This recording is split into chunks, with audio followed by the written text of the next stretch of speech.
이 아침 우리에게 주시는 하나님의 말씀 전도서 12장입니다.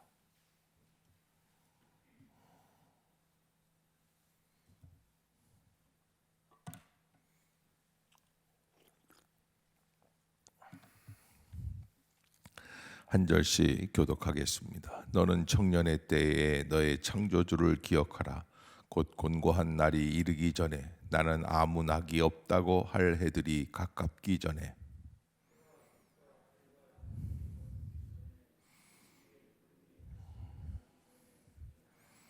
그런 날에는 집을 지키는 자들이 떨 것이며 힘 있는 자들이 구부러질 것이며 맷돌질하는 자들이 적음으로 그칠 것이며 창들로 내다보는 자가 어두워질 것이며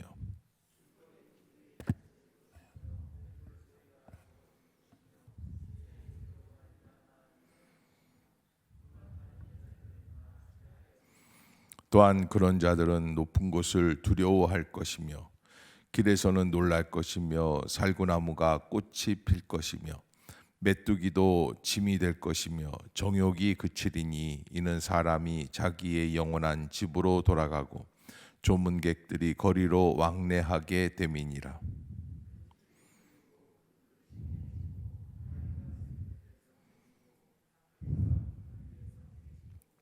흙은 여전히 땅으로 돌아가고 영은 그것을 주신 하나님께로 돌아가기 전에 기억하라. 전도자는 지혜자이어서 여전히 백성에게 지식을 가르쳤고 또 깊이 생각하고 연구하여 잠언을 많이 지었으며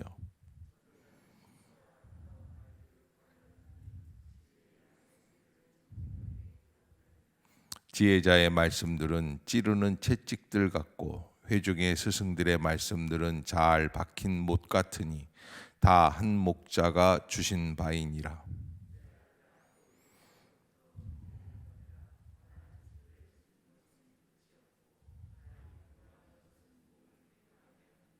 일의 결국을 다 들었으니 하나님을 경외하고 그의 명령들을 지킬지어다. 이것이 모든 사람의 본분이니라.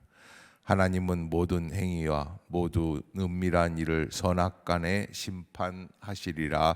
아멘. 할렐루야. 이 아침 죄전을 찾으신 여러분들에게 하나님의 은혜와 평강이 함께 하시기를 축원합니다. 오늘 전도서 12장 전도서의 또 마지막 끝부분입니다. 이제 또 책 하나가 끝나고 더 내일부터는 아가서가 이제 시작이 되는데 이 전도서 전체를 마무리하면서 12장에서 이 전도서 기자는 청년의 때에라는 말씀을 했다고 해요. 청년의 때에. 청년이라는 것은 무엇인가라는 것을 정의하기가 참 어렵죠.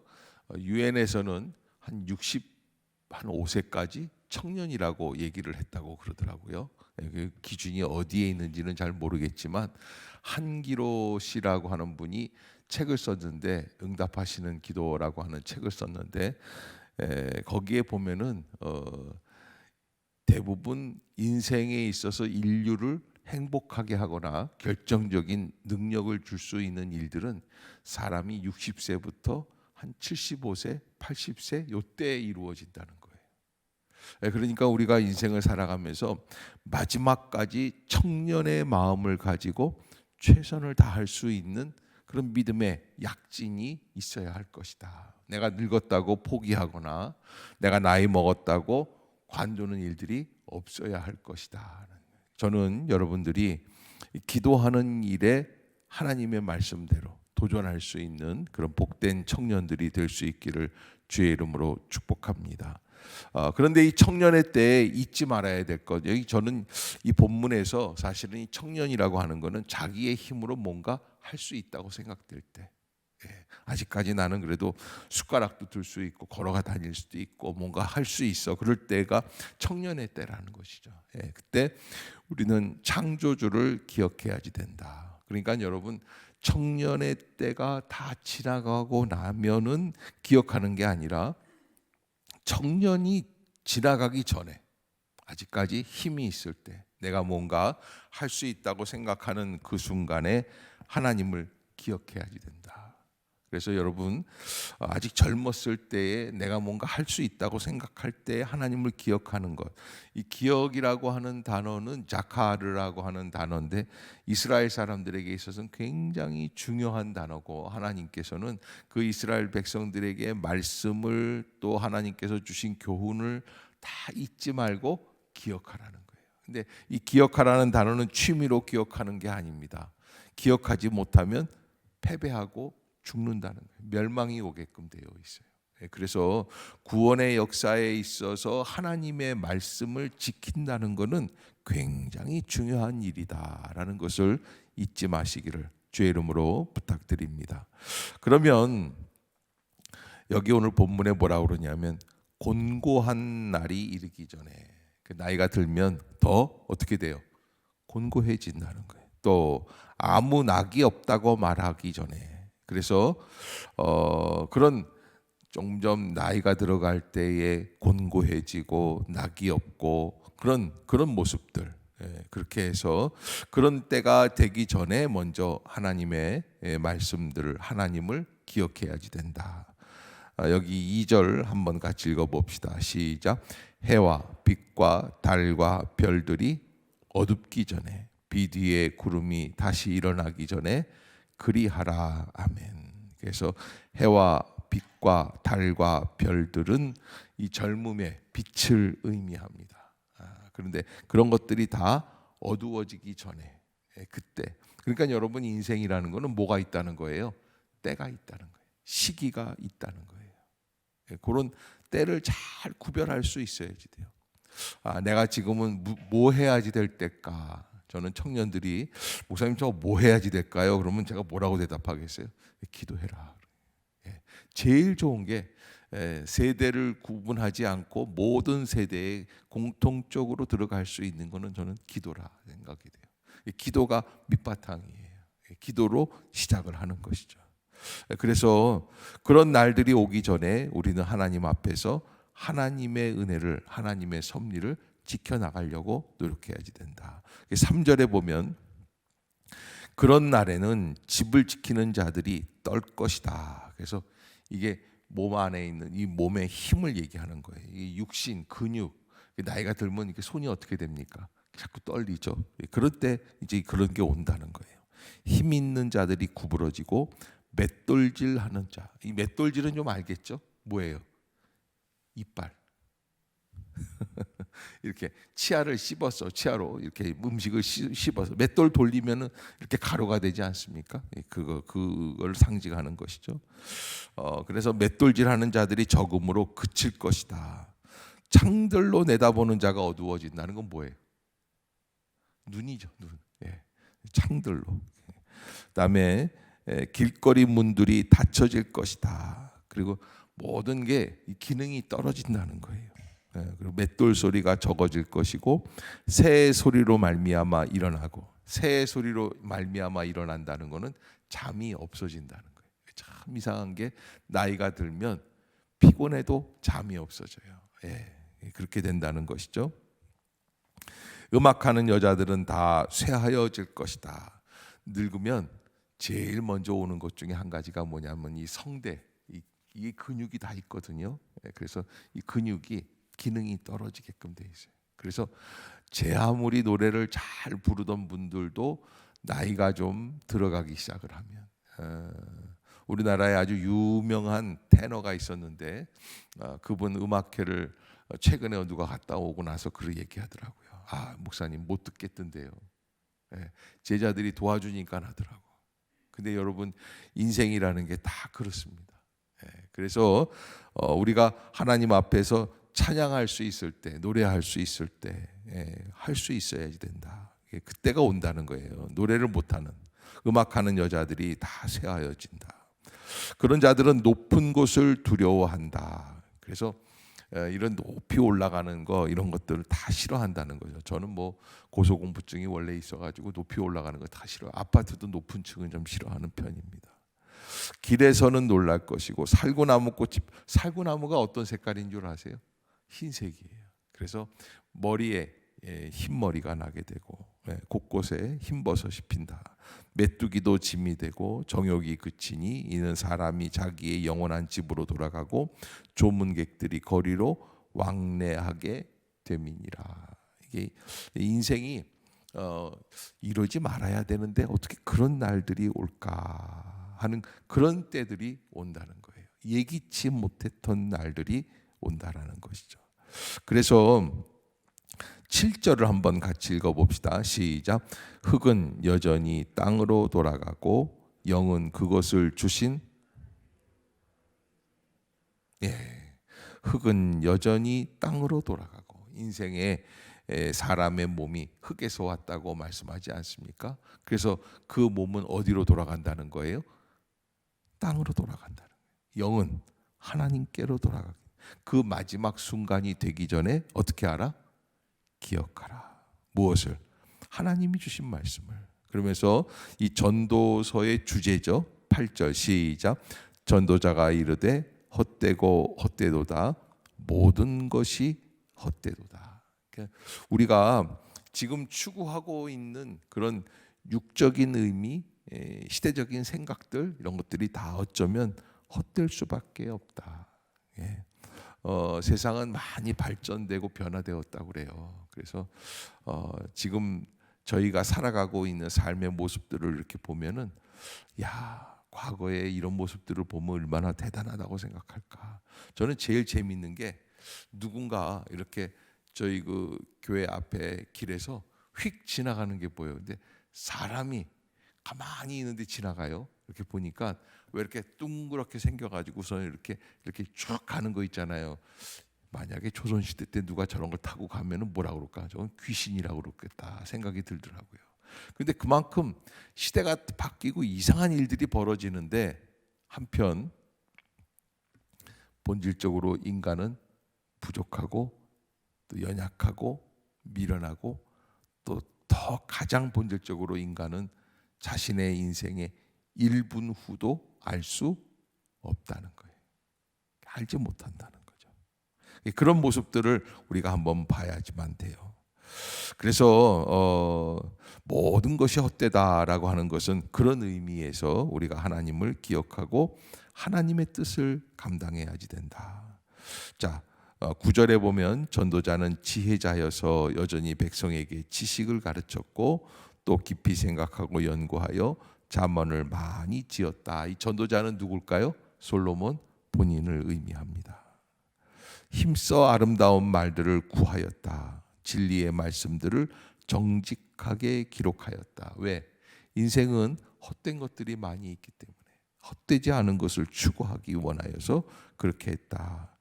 지혜자들의 말씀들은 찌르는 채찍들 같고 회중의 스승들의 말씀들은 잘 박힌 목 같으니 다 한 목자가 주신 바다. 하나님께서 허락해 주셨기 때문에 그렇게 우리의 심령에 못같이 박혀서 그것을 디디고 일을 할 수 있게끔 하신다.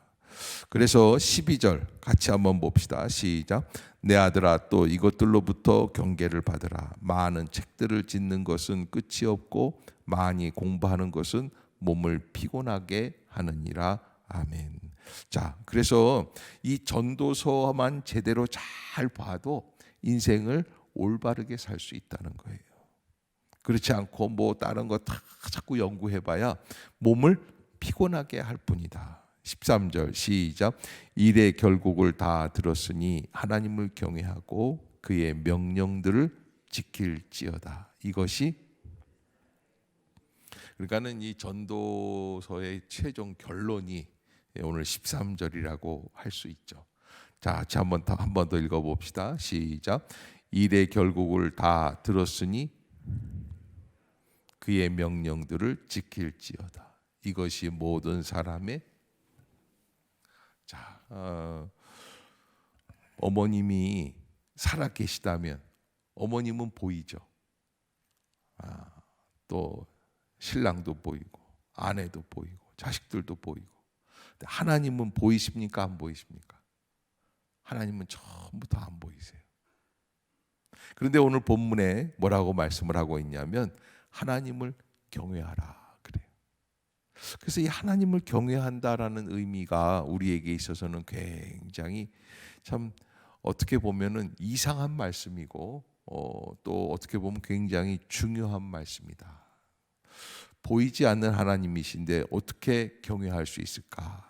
우리는 보이는 것에 집착하는 습관이 있습니다. 그러나 하나님이 보이시든지 안 보이시든지 상관없다는 거예요. 우리의 인생의 가장 밑바탕에 가장 중심을 무엇으로 한다? 하나님을 어떻게 한다? 경외하는 거예요. 하나님 경외가 뭘까요? 경외. 뭐 존경하고 바라보고 이런 거예요. 저는 한마디로 말하면 중심으로 살아간다. 따라해 봅시다. 하나님을 중심으로 살아가자. 아이가 태어나면 아기가 이렇게 응애하고 나오잖아요. 그러면 그 집안의 중심이 누가 돼요? 아이가 돼요. 그래서 그 아이 중심으로 벌써 엄마가 아이가 태어나기 전부터 가습기 같은 거 준비하고 장난감 준비하고 기저귀 준비하고 그다음에 뭐 집안을 좀 어둡게 한다든지 조명도 다 바꿉니다. 아이들 시력이 안 좋기 때문에.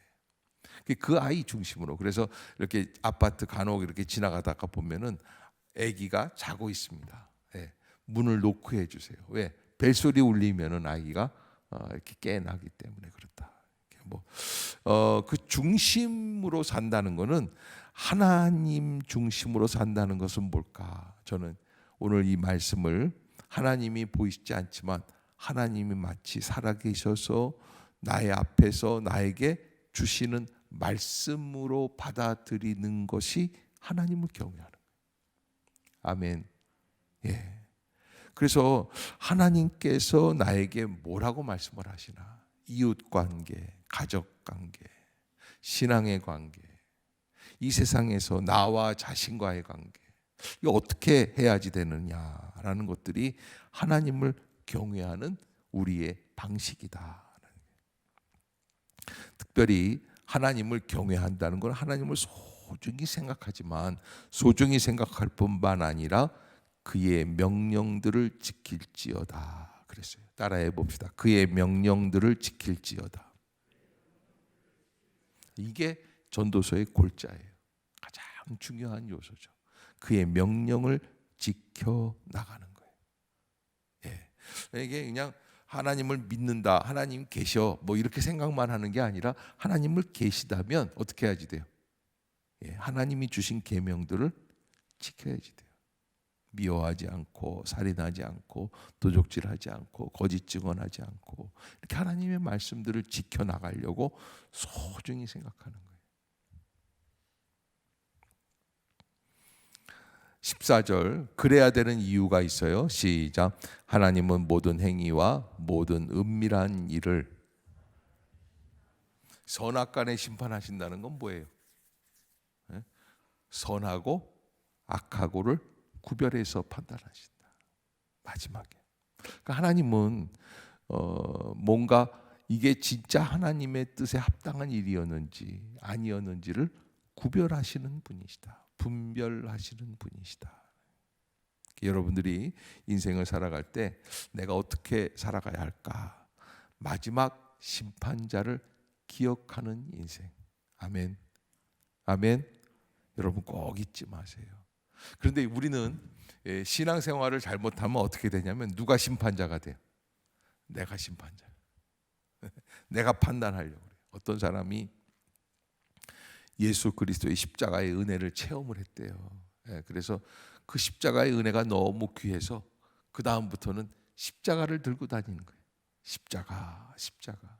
그러면서 좀 이상한 사람들, 말 안 듣는 사람들, 좀 엉뚱한 사람들, 죄인들 이런 사람들 보면 십자가를 탁 대면 십자가의 능력 가운데 그 사람들이 고꾸라지더래요. 그런데 그렇게 은혜 받은 것보다 더 큰 은혜를 체험했어요. 그랬더니 이렇게 보니까 자기가 들고 다니던 게 십자가가 아니라 몽둥이더래요. 십자가를 이렇게 댄 줄 알았더니 십자가를 댄 게 아니라 뭐예요? 몽둥이 찜질을 하고 다녔던 거예요. 사람들을 막 공격하고 비판하고 판단하고. 그래서 여러분 우리가 변화되고 믿고 살아가는 것보다 또 조금 더 다른 단계가 있을까요? 없을까요? 있어요. 네. 시간이 지나가고 하나님의 은혜 가운데 이르게 되면 지금 하는 게 아무것도 아니라는 것을 알게 돼요. 네. 그것이 인생의 지혜예요. 그러기에 하나님의 말씀 앞에서 내가 그 말씀에 합당하게 살아가기 위해서, 바울은 그러면 우리를 어떻게 살아가야 될까? 바울도 처음에 은혜를 받았을 때는 막 정죄하고 판단하고 마가 요한도 내쫓아 버리고 막 그러지 않았습니까? 근데 이제 데살로니가 전서 5장에서 뭐라 그럽니까? 항상 기뻐하라, 쉬지 말고 기도하라. 그리고서 맨 마지막에 뭐라 그래요? 범사에 감사하라. 그러니까 주의 은혜를 이렇게 깨닫고 보면 뭐 할 것밖에 없어요? 감사할 것밖에 없어요. 그런데 한 세 사람만 감사하다 그러고 나머지는 별로인 것처럼 그렇게 얼굴을 탁 고개를 숙이고서는 심각한 표정으로 있으면 안 되는 거예요. 항상 기뻐하세요. 예, 은혜를 체험하고 나면 우리에게 주어진 인생 속에서 우리가 심각하게 살 필요가 있다 없다? 없다는 거예요. 항상 감사하는, 기뻐하는 거예요. 예, 그리고 동시에 뭐 하는 거예요? 기도하는 거예요. 그러면 하나님의 은혜 가운데 길이 열리게 된다라는 거예요. 여러분들이 잊지 마시고 믿음으로 창조주를 기억하라. 청년의 때에 하나님을 기억한다는 것은 쉽지 않습니다. 참 어렵습니다. 나이가 들면 점점 기도하게 되고 모든 일들이 두려워지고 자신이 없어지고 힘이 들게 되고, 젊었을 때는 모든 게 긍정적이 되고 걱정이 없고 그런 마음인데, 그러나 솔로몬은 오히려 그때의 하나님을 기억하고 하나님의 말씀 앞에서 하나님 중심으로 살아가는 것, 그것이 진정한 지혜다. 해와 빛과 달과 별들이 어두워질 때가 있다 없다? 온다는 거예요. 그래서 우리는 마지막에 뭐가 있다고요? 여기 있잖아요. 뭐라고 그랬어요 아까? 누구의 심판이에요? 내가 심판하는 게 아니에요.